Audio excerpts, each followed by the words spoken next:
Tehdit edildim. Bir daha yüzümü görmemek bu kadar önemli mi senin için? Rüya. Eşref lütfen. Bak ben bilinmezlerle yaşamak istemiyorum, anladın mı? Fırat Koral'la bu husumetinin nedeni Rüya mı? Eşref Rüya dizisinde hastaneden kaptan tarafından kaçırılan Nisan için ihtiyardan hamle geldi. Eşref Nisan'ı yeni bölümde kurtaracak, ihtiyarsa Kadir'i gözden çıkarttı. Kaptan ise yetimlerin başına geçirmek isteyecek fakat kaptan karakteri Eşref tarafından öldürülerek diziye veda edecek.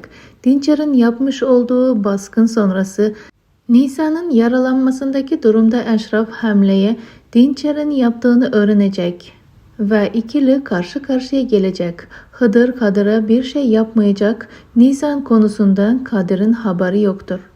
Dizimiz bu hafta yeni bölümüyle ekranlara dönmedi. Bu hafta sonuna kadar dizi ekibi sete çıkacak. Hıdır Kadir'e babası olduğunu söylemeyecek. Eşref Rüya dizimiz 14 Ocak Çarşamba günü saat 20'de Kanal D'de yayınlanacak.